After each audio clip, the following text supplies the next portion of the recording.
Circuito Tenancingo-Manhattan. Víctor Hugo Michel.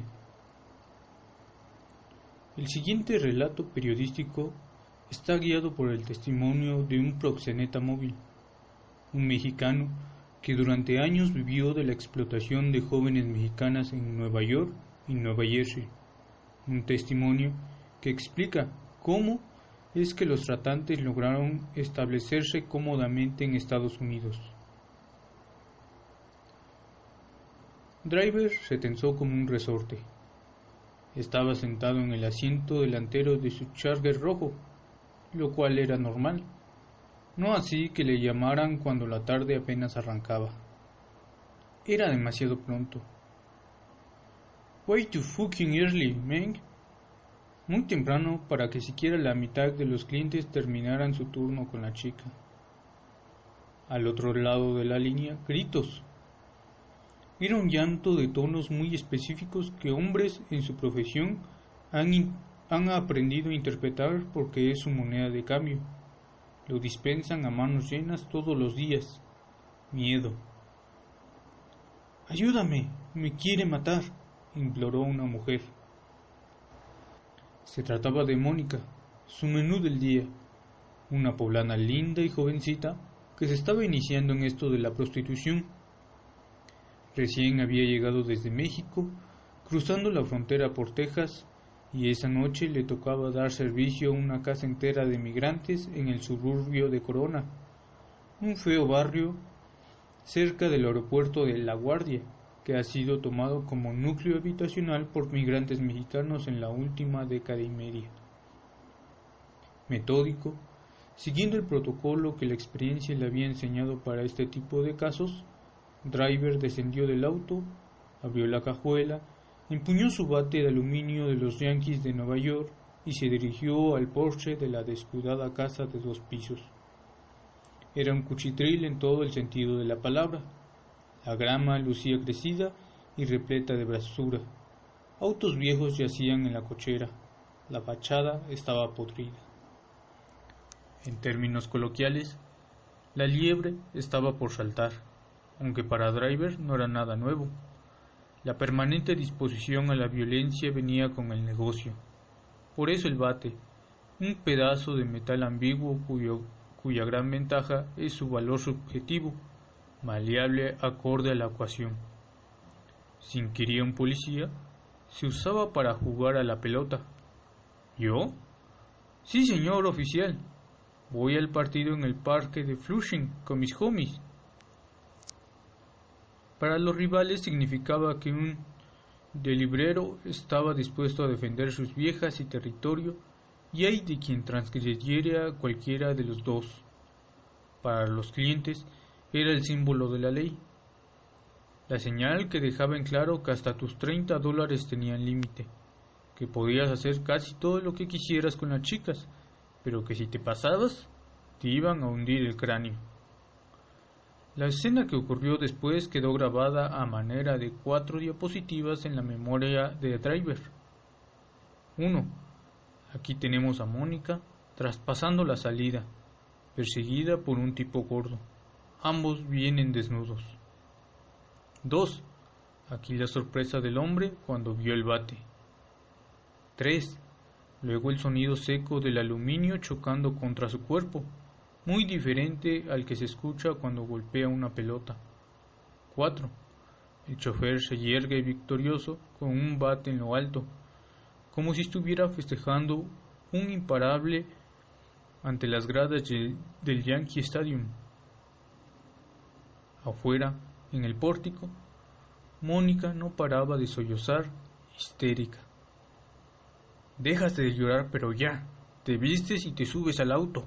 Calladita porque ya viene la policía», amenazó el conductor. Sospechaba que no tardaría mucho para que le cayeran encima.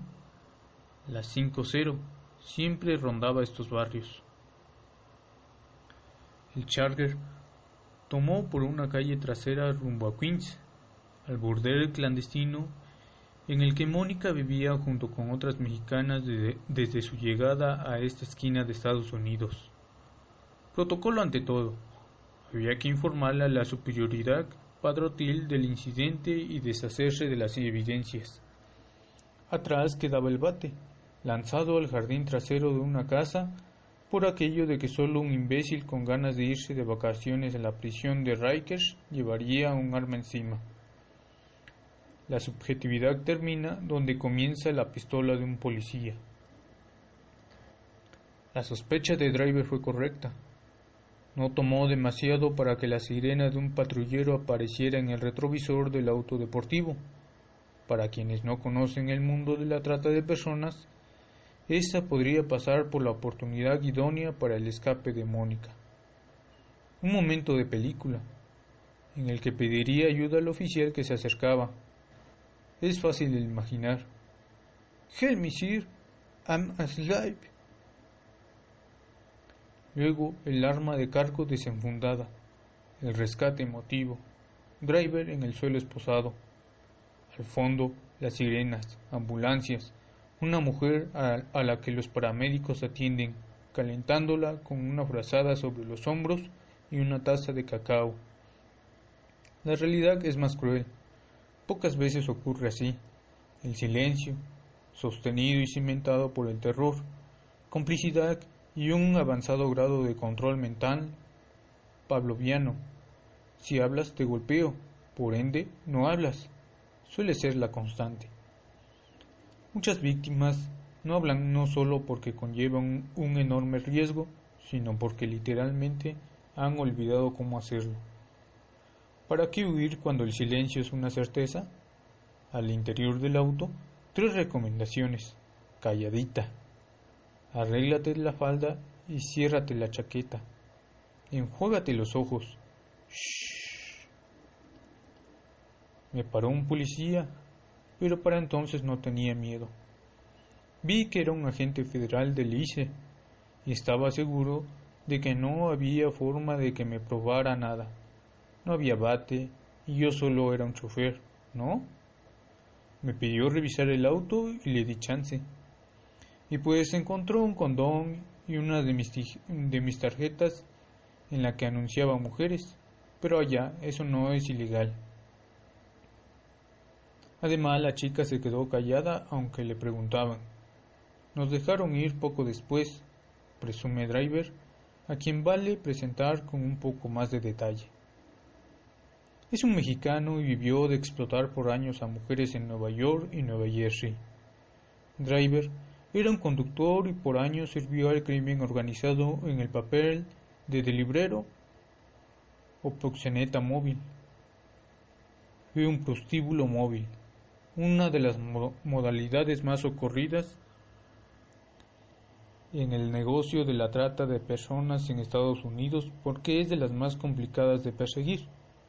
A diferencia de un burdel fijo, las evidencias contra los choferes son difíciles de acumular.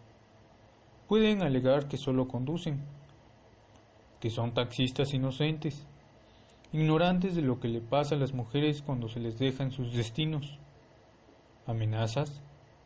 ¿Prostitución? No, jefe, yo solo manejo. Tras varios intentos fallidos, Driver por fin ha accedido a contarme su historia. Es una conversación a la que voy porque, tras años de escribir sobre trata de personas, estoy convencido de que me abriría una rendija a la exitosa internacionalización de las mafias padrotiles que pululan entre México y Estados Unidos, llevando a mujeres de sur a norte y dinero en el sentido contrario. No me equivoqué. La plática duró varias horas, tiempo durante el que el chofer resumió sus años de trabajo en el inframundo de la trata sexual en Estados Unidos. Es un relato que empieza, como muchos otros de su tipo, en una calle de Puebla y Veracruz, con una chica que es enamorada por un padrote. Después la historia da un giro al norte. Pasa por Coyotes, la frontera en Nuevo Laredo, golpizas, casas de seguridad y un largo camino. El relato continúa con un auto sobre la Interestatal 81 que corre desde Texas hasta Nueva York. Sigue con esas mujeres, secuestradas en alguna placita del pueblo mexicano cualquiera, llegando a la Gran Manhattan, cruzando uno de los puentes que conectan la isla. Allí, entre sus rascacielos, las víctimas deben tener relaciones sexuales con docenas de hombres al día. Sufren abortos forzados, golpizas y miedo constante.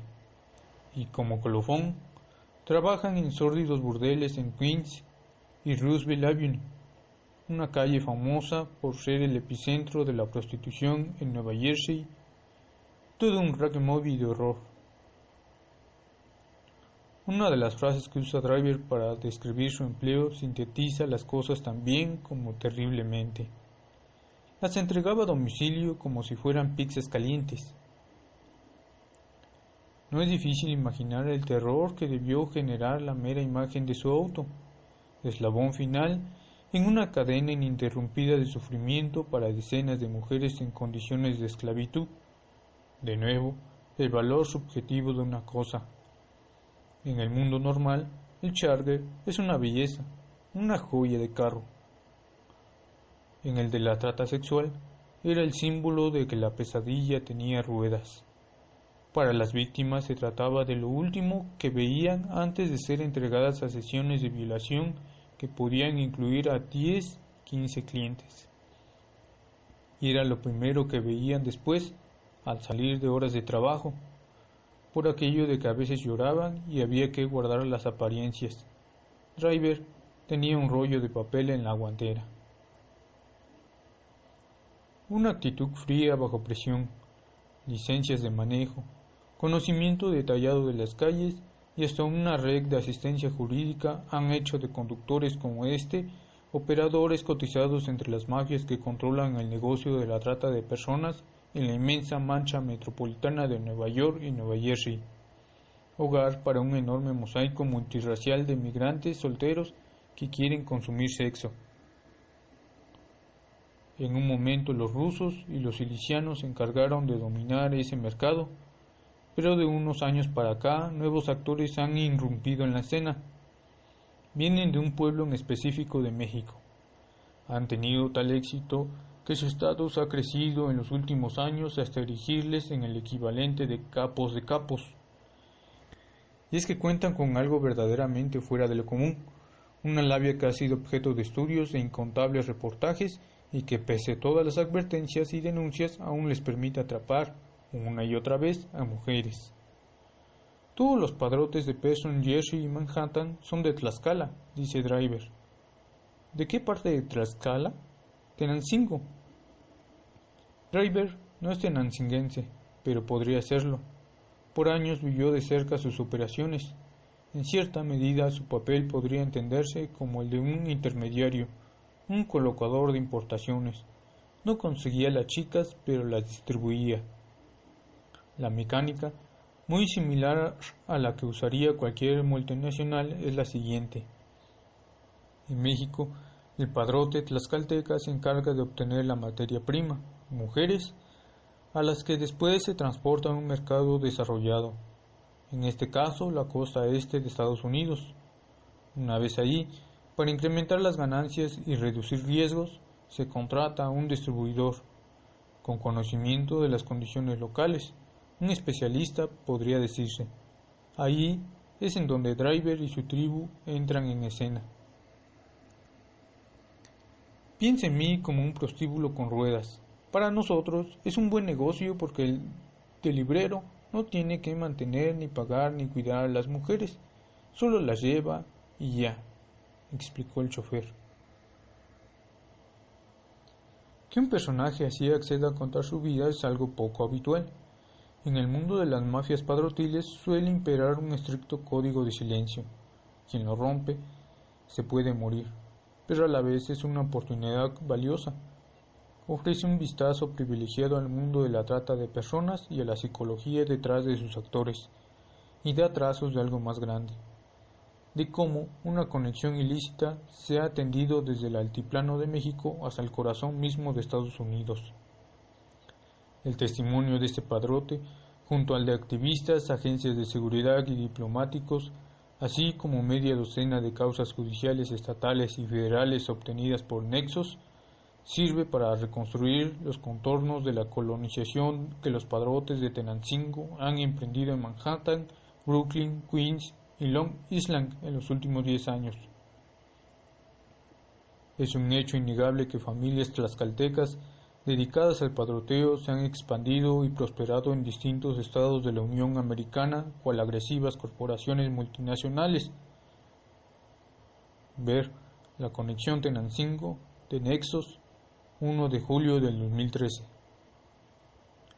Pero si sus operaciones en el extranjero tienen ya un nodo económico, un hub del que repatrian cientos de miles de dólares todos los años, ese se encuentra en Nueva York y Nueva Jersey.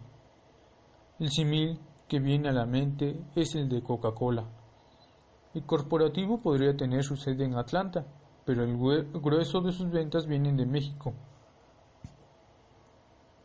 Así con los padrotes, su matriz se encuentra en Tlaxcala, sus ventas al norte, en Manhattan y sus alrededores. Había mucho trabajo, nos sentíamos los reyes de la isla, llevando mujeres, cobrando, viviendo bien, dando golpizas a todos en la calle. Me dijo este conductor, quien solo accedió a dar una entrevista si se reservaba su identidad, pues teme que romper el código de silencio podría ser asesinado. Es una perspectiva probable, si no que posible. Y es que por uno de esos giros de la vida, Driver ahora vive en México. Después de trabajar por una década en la entrega a domicilio, abandonó Estados Unidos en 2009 porque las cosas estaban calentando demasiado al norte. Vendió el Charger y su departamento y volvió al país con la idea de seguir en el negocio. Intentó, ¿qué más?, padrotear por algunos meses. No lo logró. Si el oficial del ICE no pudo arrestarlo aquella tarde en Corona porque no tenía herramientas legales para hacerlo, aquí la ley mexicana antitrata, una de las más duras de América, permitió a la PGR encarcelarlo por elementos muy similares. Una mujer, un auto, tarjetas de promoción sexual. Driver se fue al tanque. Hoy se encuentra preso por trata de personas en una cárcel federal en donde se ha convertido el cristianismo. Me queda la impresión de que esta conversación es parte de su intento por expiar los pecados del pasado. Sé que lo que hice está mal, admite. Driver y sus pecados podrán estar en México, pero atrás, en Nueva York y su zona metropolitana, el ecosistema que le permitió a él y a su tribu operar por años sigue intacto y floreciente, como demostró una redada ocurrida en febrero pasado. De todas las fechas posibles, se eligió una de las más icónicas para Estados Unidos, el Superdomingo. En el estadio Meadowlands de Nueva Jersey, los Seahawks de Seattle y los Broncos de Denver jugaban en la edición 48 del Supertazón. Casi al mismo tiempo, el FBI y el Departamento de Justicia de Jersey anunciaban la detención de 45 padrotes y el rescate de 16 menores de edad, ofertadas a miles de fanáticos por internet y a través de tarjetas de presentación conocidas como Chica Cash. Un medio local describió que se les entregaba a domicilio como si fueran embryos, meals ready to eat, mera comida chatarra consumible y después desechable. Con el proceso judicial aún en curso, las nacionalidades de los padrotes atrapados en la redada del Supertazón se mantienen bajo reserva, pero no es difícil adivinar por qué. Hay que seguir el origen de las víctimas. Entre las mujeres rescatadas, el FBI reportó haber encontrado una mexicana. Sabemos que hay varias bandas de Tenancingo en la zona, dijo la fiscal antitrata de Nueva Jersey, Tracy Thompson. El caso de esa mujer mexicana, que el día del partido tendría que haberse prostituido, no es la excepción, sino la norma. Es solo una de varias decenas que en los últimos años han caído de una u otra forma en el circuito de la esclavitud sexual en la zona metropolitana de Nueva York, Nueva Jersey. más cerca de Canadá que de México. Es un mundo que parece típicamente WAPS, blanco, anglosajón, protestante, y en el que la cultura de dominación machista de un pequeño poblado tlaxcalteca parecería no tener cabida ni terreno fértil para crecer. Pero tiene una y la otra. Es como si estas redes criminales de Tlaxcala hubieran trasplantado un poco de México a Estados Unidos, consideró Abolay Lenin, integrante de la organización no gubernamental Safe Horizons, dedicada al rescate de víctimas de trata de personas de origen extranjero en la zona metropolitana de Nueva York y Nueva Jersey. Actúan como actuarían en México, aterrando y explotando a comunidades enteras de migrantes. A veces, cuando recibimos a víctimas mexicanas y nos dicen que son de Puebla o de esa región, casi ya sabemos lo que nos van a decir, que fueron explotadas y traídas a Estados Unidos con engaños. Tela Muñoz, especialista de atención a víctimas del FBI de Nueva York, coincide. Nos hemos encontrado con varias víctimas relacionadas a las organizaciones de Tenancingo. Hemos recuperado personas de ahí, tanto adultos como menores, víctimas que vinieron a nosotros, que huyeron de sus padrotes y de alguna forma llegaron a nuestra oficina, dijo. La dispersión geográfica de las mafias de Tenancingo por toda la zona es evidente, como mostró un caso destapado a finales de 2013, cuando agentes del Buró de Pandillas y Crimen Organizado de Nueva Jersey reventaron una cédula basada en Lakewood, una ciudad mejor conocida por ser hogar de una enorme comunidad de judíos ortodoxos. Miles de devotos de todo el mundo acuden todos los años a su yeshiva, centro de estudios hebreos, a analizar la Torá y el Talmud. De todos los entornos posibles, esa fue la localización elegida por una organización de padrotes tlaxcaltecas encabezada por José Cruz Romero Flores, alias El Chato, para operar 4 casas de citas. Autoridades estatales describieron los burdeles como casas de prostitución de alto volumen, en las que las mujeres debían atender a un mínimo de 100 clientes por semana y a veces, en temporada alta, hasta 40 por día. Es un volumen que significa que una sola jornada de trabajo una víctima podía producir hasta $1,200. Con 7 días a tope, las ganancias ascenderían a $8,400 por chica. Volvemos al símil corporativo. Una matriz con operaciones en ultramar repatria sus ganancias de forma periódica. En este caso también, el dinero generado por las esclavas de Lakewood volvió a México. El detective Brian Christensen, una mole de hombre con cabello rubio largo, a quien conocí en Trenton, la capital de Nueva Jersey, me dijo que Cruz Romero confesó que transfería vía giro electrónico el dinero de sus ganancias de vuelta a Tenancingo, en donde la inexplicable proliferación de mansiones no deja de ser algo peculiar para un pueblo catalogado de marginado. He ahí la respuesta. Nos dijo que había construido varios restaurantes y casas, detalló el investigador. Y el negocio estaba en proceso de expansión. Una federación de padrotes había comenzado a tomar forma. De acuerdo a documentos oficiales, Cruz Romero Flores y otros dueños de burdeles en Nueva Jersey, Nueva York y otros estados circundantes trabajaron como una red que traía a mujeres de manera ilegal, principalmente de México, pero también de otros países latinoamericanos.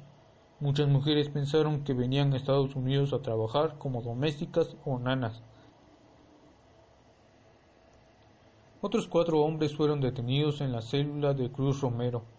Como driver, uno de ellos era un delibrero encargado de llevar a mujeres a distintos encuentros sexuales.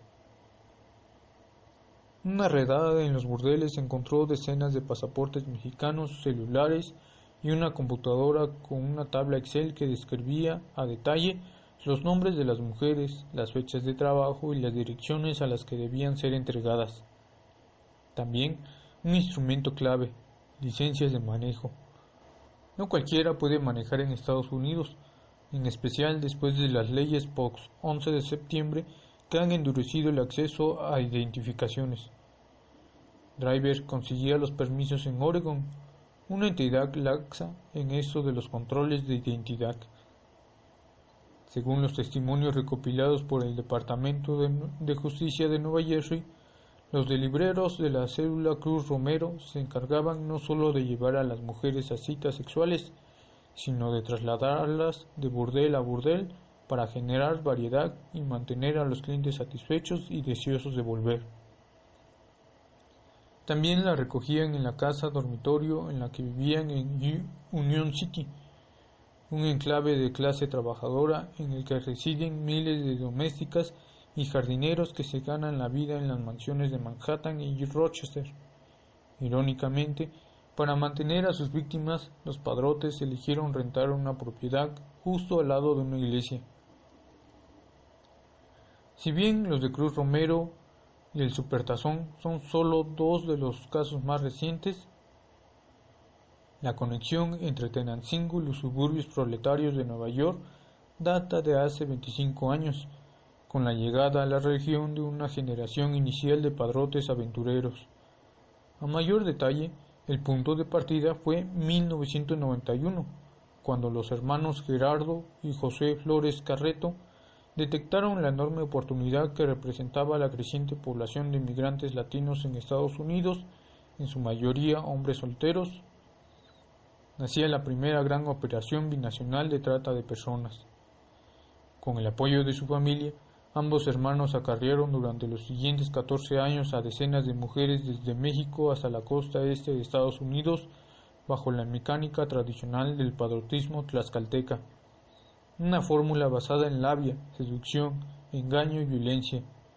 Su imperio no se desmoronó sino hasta 2004, cuando la policía de Nueva York organizó una redada en uno de sus prostíbulos, en Queens, de donde fueron rescatadas varias mujeres en estado de esclavitud.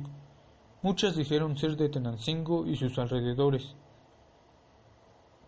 La importancia del caso yace en su binacionalidad.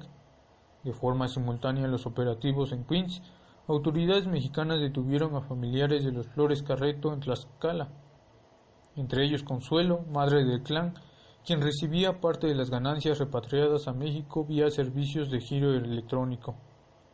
Fue extraditada a Estados Unidos y posteriormente sentenciada a 10 años de prisión.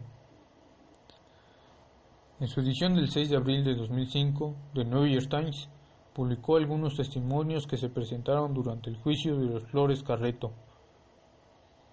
Uno de los hombres trató de apuñalar a una jovencita mexicana con el filo de una botella que había roto en su cabeza. Otro forzó a su novia a tener un aborto, diciendo que era necesario para que la pudiera seguir vendiendo en Brooklyn y Queens. Un tercero le dijo a su propia esposa que mataría a su familia en México si no le daba servicio a 20 hombres cada noche. Con un juicio prolífico en testimonios que daban fe a su crueldad, los Flores Carreto fueron sentenciados a 50 años de prisión. Pero lejos de haber sido un disuasivo, la caída de Gerardo y Josué fue solo el principio de la colonización de padrotes en el noreste estadounidense. Aunque ni de lejos todos los migrantes de Tenancingo están vinculados al crimen organizado, la generalización sería absurda. Llama la atención un dato detectado por la Secretaría de Relaciones Exteriores.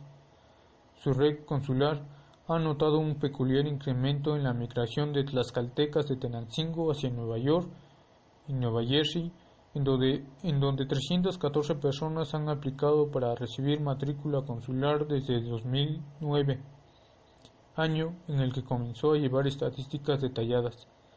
Eso equivaldría a casi el 3% de la población del pueblo. Y si las cifras consulares hablan de un inusual incremento poblacional, el número de casos que involucran a víctimas mexicanas y padrotes tlaxcaltecas refieren que, en efecto, algo está pasando. En mayo de este año, Isaías El Chelo Flores Méndez, un tenancinguense, fue sentenciado por una corte de Nueva York a cadena perpetua por su papel dentro de una organización dedicada a la explotación de cientos, quizá miles de víctimas mexicanas. Durante una década, según la Fiscalía Federal, No era una banda pequeña, consistía de 17 personas. El padrote se cubrió el rostro con las manos cuando la juez Catherine Forrest leyó la primera sentencia a cadena perpetua en Nueva York por trata de personas, narró el New York Daily News en su edición del 15 de mayo. Como muchos juicios, un artista trazó un dibujo a lápiz de lo que pasaba al interior de la corte. En el boceto se aprecia un hombre con corta rapé tipo militar mirando al piso, derrotado. Una mujer de lentes y toga, la juez Forrest, le observa con un inocultable desdén, asco incluso. No hay sentencia que pueda hacer justicia suficiente, dijo la juez a Flores. Usted dirigió un molino depravado que sometió a mujeres a hacer cosas indecibles. Poco antes de que Forrest leyera la sentencia, la defensa de Flores Méndez presentó cartas escritas por su madre, Columba Méndez, y su esposa, Juana Castillo, para tratar de dar una idea de la integridad del Chelo y evitarle la cadena perpetua. Se trata de 2 mensajes rudimentarios, escritos en hojas de cuaderno a mano y que fracasan en su objetivo por completo, pero aún así desnudan uno de los efectos más nocivos del padrotismo tlaxcalteca. El dinero que obtienen de Estados Unidos en la esclavitud vuelve a México, mezclándose en el flujo de capital que viaja de un país a otro. En el sentido estricto de la palabra, es una remesa, lo mismo que los dólares ganados por un albañil, un mesero, un profesionista. He aquí unos fragmentos de las cartas, con su ortografía original, de Columba. Mi esposo y yo estamos muy tristes por lo sucedido, ya que mi hijo Isaías se encuentra en esta situación. Mi esposo y yo dependemos de él porque somos mayores de edad. Yo tengo artritis reumatoide y mi esposo diabetes. Ya que él está más delicado de salud, los médicos quieren hacerle la diálisis y mi hijo era el que nos costeaba todo. De su esposa, Juana. La falta de trabajo fue la causa por la que mi esposo tuvo que irse al extranjero, ya que nuestra economía era tan baja que no nos alcanzaba para mantenernos a mí y a mis 4 hijos. Optamos por sacarlo adelante, yo cuidándolos y él irse a trabajar al extranjero. Nos ha costado salir, pero ahí vamos echándole ganas. Echándole ganas. Si el número de víctimas está en los cientos, como argumenta la Fiscalía de Nueva York, el Chelo repatrió una cantidad estratosférica de recursos a Tlaxcala. Después de un juicio de alto perfil como este, no pasó demasiado para que los padrotes tlaxcaltecas volvieran a estar en el centro de la atención judicial neoyorquina. Solo meses más tarde, el 25 de junio, Antonio Lira Robles, lugarteniente del clan Granados Hernández, otra organización de Tenancingo acusada de trata sexual, fue sentenciado a 15 años de prisión y a una multa de $1.2 millones por la esclavitud y tortura a la que sometió a una mujer mexicana. El testimonio ofrecido por esa mujer a principios de agosto pasado, al cierre del juicio contra Lira Robles, da una idea de cómo se ha consolidado un circuito de víctimas y victimarios entre el municipio tlaxcalteca y la Gran Manzana, separadas entre sí por más de 3 kilómetros, pero unidas por estrechos lazos económicos. Fui una víctima de trata sexual y forzada a la prostitución, describió la mujer, cuya identidad se mantuvo en reserva en el juicio conforme a las prácticas de protección a testigos. Antonio no me trató como un ser humano, me trató como un robot sexual. Por años lloré en silencio y llevo las cicatrices del abuso todos los días, pero no puedo permanecer en silencio. Estoy aquí hoy para que Antonio y su familia ya no puedan forzar a otra mujer a la prostitución. La clave se encuentra en el adverbio aquí. La mujer habla ante un juez y jurado en una corte de Brooklyn. El suyo no era un relato más de mujeres perdidas y sometidas a una vida de injusticia y esclavitud en la periferia. Como su testimonio y los demás casos muestran, al lado de otras mexicanas estaba siendo explotada justo en el corazón mismo del mundo occidental por hombres de un municipio pequeño, rupestre quizá, pero cuyos criminales se han sofisticado y aprendido a utilizar los instrumentos de la globalización de forma rápida y para su beneficio propio. De acuerdo a Safe Horizons, el 90% de las víctimas que atienden actualmente sus especialistas son de habla hispana y buena parte de ellas proviene de México.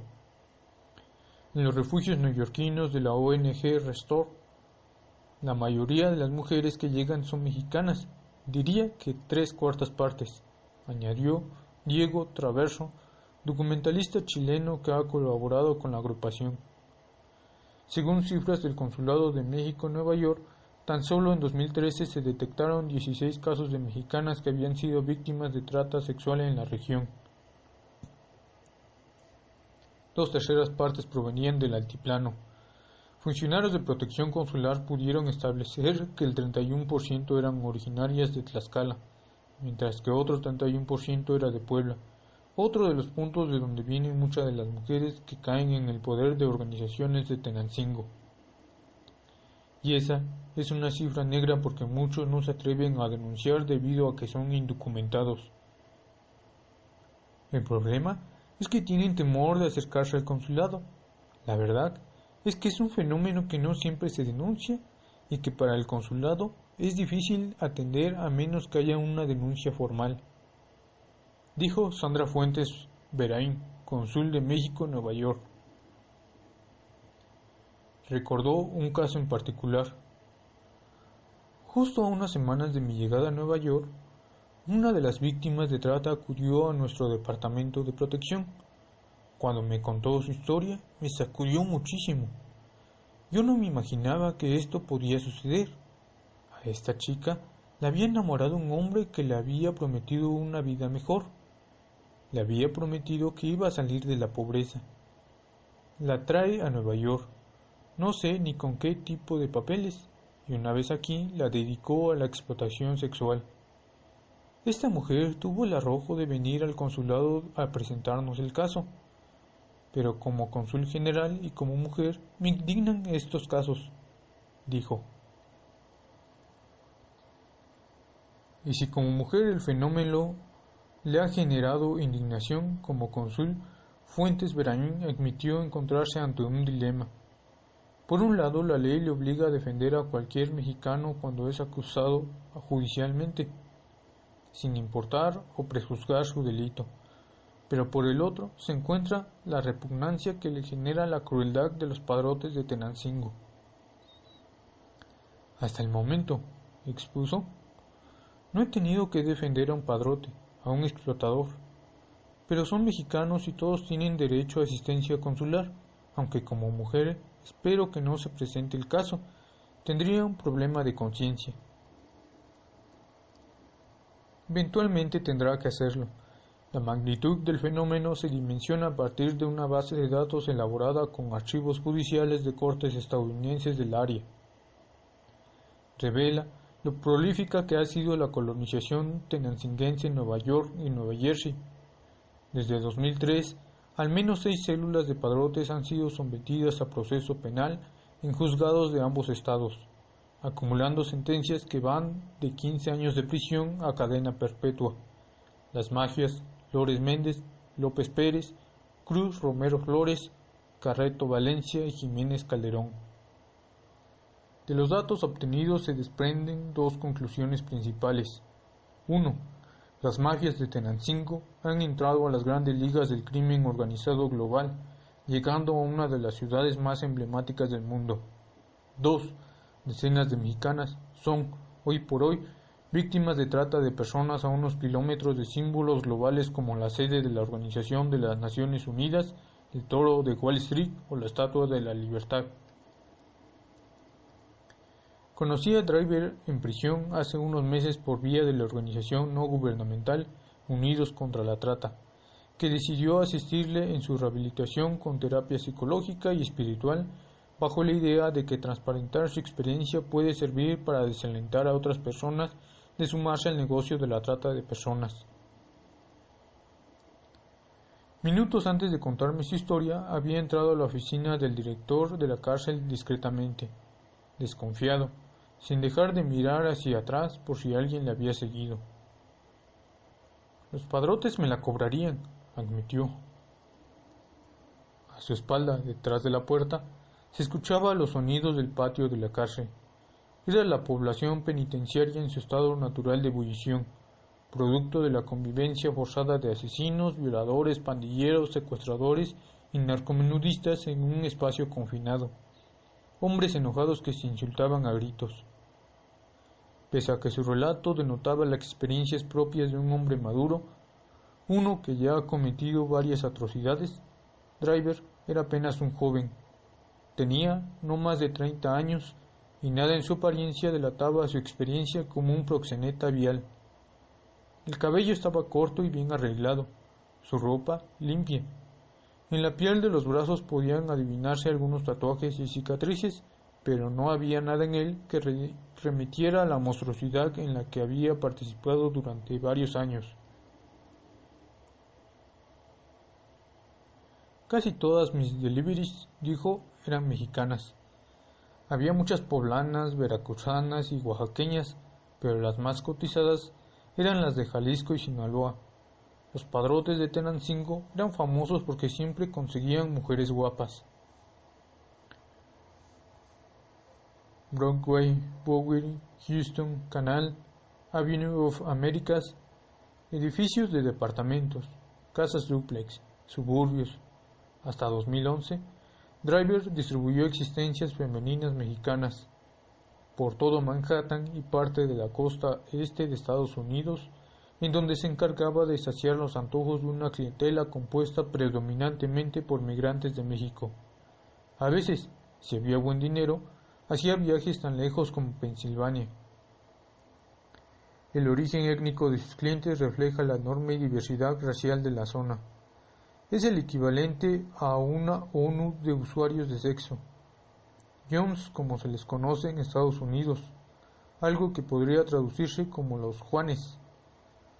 Las mujeres mexicanas son de las más populares, quizá solo porque son de las más ofertadas. ¿Quiénes eran tus clientes? De todo, pero los mexicanos son los mejores. Por lo general no quieren problemas y van a lo que van. Los centroamericanos, por ejemplo, son muy conflictivos. Siempre están tomados. A los colombianos y boricuas nunca les llevamos. Tratan mal a las muchachas. La verdad es que es mejor no perder tiempo con ellos. A otros les cobramos más, como a los indígenas, Sikh, y los chinos, que son muy callados y pagan bien.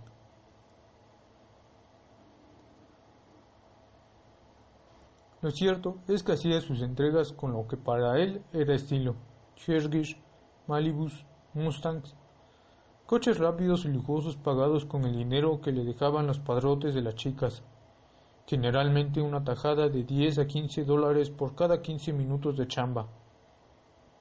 A la semana podía hacerse de hasta $1,000 libres de paja, aunque a veces podía ganar más, dependiendo de la zona en la que se entregase el producto. Según me explicó, de la misma forma en que las empresas de fletes cobran por distancia, los delibreros lo hacen por zona. En Long Island la tarifa es de 30 a 35 dólares por 15 minutos. Queens queda más cerca de las existencias, por lo que el precio por la relación sexual no pasa de los 25 dólares por 30 minutos, mientras que en Manhattan, por tratarse de una zona de mayor poder adquisitivo, se puede cobrar de 35 a 40 dólares por 20 minutos. El rol crucial que los conductores juegan en el tráfico de personas en Nueva York ya fue reconocido por las autoridades. En 2012, el entonces alcalde Michael Bloomberg firmó la Ley 36/2012, con la que se castiga con multas de hasta $10,000 a cualquier chofer que se preste a la trata. ¿Quién hubiera pensado que los taxis iban a convertirse en un problema en el tema del tráfico sexual? Cuestionó entonces la vocera del Ayuntamiento de Nueva York, Christine C. Quinn. La ley se sustentó en buena medida en las revelaciones hechas por Sofía, una mexicana que había sido víctima de trata durante varios años y quien reveló la mecánica con la que operaban los delibreros. ¿En qué usaba su dinero este padrote vial? Guardando proporciones, lo que Driver describe recuerda el histórico reportaje X-Men en Jerusalén, un estudio sobre la banalidad del mal, de Hannah Arendt. Al cubrir el proceso judicial con el que entonces naciente Estado de Israel enjuició a Adolf Eichmann, responsable de la logística y diseño de la solución final, el transporte de millones de judíos a su muerte, Arendt se encontró con un hombre superficial, vulgar incluso, algo que confería un tono aún más sombrío a las atrocidades que había ayudado a cometer. Eso es lo que Driver es, un hombre detrás de cuyas acciones no hay explicación o lógica alguna. Simplemente hizo lo que hizo porque la oportunidad se presentó. Nadie abusó sexualmente de él cuando era un niño, ni tuvo un pasado atormentado que haya buscado salir con las mujeres a las que conducía al caldazo de la violación. Usaba el dinero para comprar pantallas de plasma o estéreos. Algunos juntaban su lana para comprarse un terreno en México. Yo no. Yo lo usaba para vivir al día, dice. A veces me deprimía lo que hacía. Entendí que buscaba expiación revelando su relato, algo que yo no estaba en posición de darle. No pude evitar recordar una línea de una vieja película de los 90, 8 milímetros, cuando el personaje principal, un detective, se enfrenta a un actor dedicado a asesinar mujeres en películas pornográficas snoop. Este último le explica la racionalidad detrás de sus acciones. No me pegaron, no me violaron, mami no abusó de mí, papi no me violó, soy lo que soy, y eso es todo lo que hay al respecto. No hay ningún misterio. Las cosas que hago, las hago porque me gustan, porque quiero hacerlas.